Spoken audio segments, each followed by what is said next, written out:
सारा विकास महल के आसपास ही होगा। जो लाइटें लगी हुई हैं आप देखिए, जहाँ स्मार्ट लाइटें लगाई हैं जैसे महल के आसपास ही लगेंगी। उसके अलावा आपको लगता है कि नहीं, मुझे ग्वालियर की सियासत में आपको दिखाई दे रहे हैं जिन पर बात होनी चाहिए और खूब होनी चाहिए? देखिए बिल्कुल होना चाहिए और बात स्पष्ट होना चाहिए और खुल के होना चाहिए। सबसे बड़ा मुद्दा ग्वालियर को इन्होंने भ्रष्टाचार का अड्डा बनाया और इन्होंने ही नहीं सारे दलों के सर्वमान्य नेताओं ने मिलकर बनाया, सभी दलों के लोगों ने। और अभी जो भाजपा के प्रवक्ता बोल रहे थे जहाँ पे कि एक बड़े नेता आए, वो भी अपनी संपत्ति बचाने के लिए आए और उन्होंने भी भाजपा के साथ, कांग्रेस के बड़े नेता की बात कर रहे थे, भाजपा में आए, उन्होंने भी भाजपा के साथ मिलकर इसको बड़ा भ्रष्टाचार का अड्डा बनाया। हम जहाँ जिस जगह खड़े हुए हैं ताल में, इस ताल के बीच में मंच पर खड़े हुए हैं, यहाँ पानी आने की व्यवस्था सोना रेखा नदी से है। इस नदी में इस 20 साल में भाजपा के शासनकाल में 200 करोड़ से ज्यादा का खर्च हुआ। वो भ्रष्टाचार की बेट चढ़ गया। वो नदी आज कैसी है आप देख लें, पूरी नदी का। आप उत्तर प्रदेश से आए हैं, उत्तर प्रदेश में नमामि गंगे प्रोजेक्ट के तहत गंगा को सुधारने का काम किया जा रहा है, जिसका हवाला इस नदी को सुधारने के लिए माननीय उच्च न्यायालय कई बार दे चुका है। लेकिन इस नदी का हाल क्या है? अधिकारी सारे मिलकर उस भ्रष्टाचार को छुपाने का काम कर रहे हैं। उस नदी पर वन विभाग ये कहता है कि 75 करोड़ के हम विदेशी नस्ल के पौधे लगाएंगे इस नदी के संरक्षण के लिए। आप नदी में पानी लेके आ नहीं पा रहे हो, उस नदी में जल संरक्षण के लिए आप 75 करोड़ के विदेशी नस्ल के पौधे लगाओगे। वो कौन करवा रहा है और किसकी सह पे हो रहा है? तो ये सारी बातों पर चर्चा होना चाहिए, उसका एक हल निकलना चाहिए ताकि जनता जहाँ की त्रस्त ना हो। और दूसरी बात मैं एक महत्वपूर्ण कहना चाहता हूँ आपसे। अभी इंदौर की बात वो कर रहे थे भाजपा के प्रवक्ता, कहते थे इंदौर स्वच्छता में नंबर 1 है। इंदौर को स्वच्छ बनाने का काम किसने किया? आपने या मैंने किया क्या?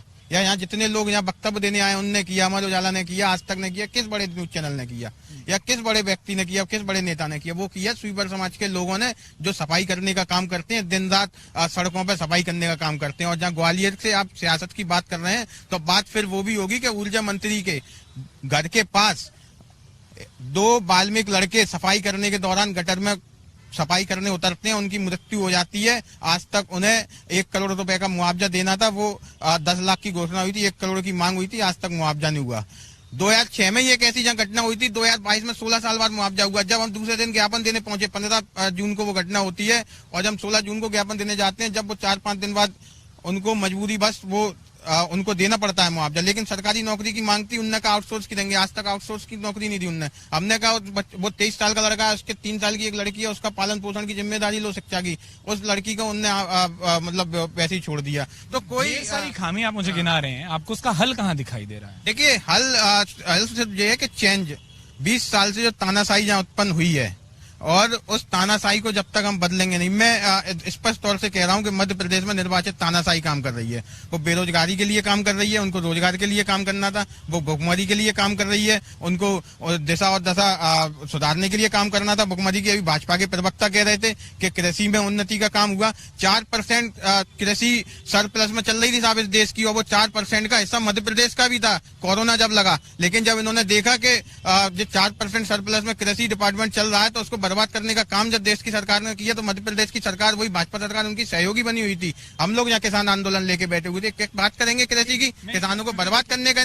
वहां पर विधायक भी तो किसका था ये भी देख लीजिए। उन्होंने कहा कि 2 सीटें तो फिर कांग्रेस के पास भी थी, उन विधानसभा में तो विकास कैसे वो भाजपा के, आप उम्मीद कर सकते हैं वहां से जवाब आ जाए? ठीक है, 2 सीटें थी, बाकी सीट तो भाजपा के पास थी ना। जो ग्वालियर 15 जो सीट है वो तो भाजपा की है ना। बड़े कद्दावर नेता है वो।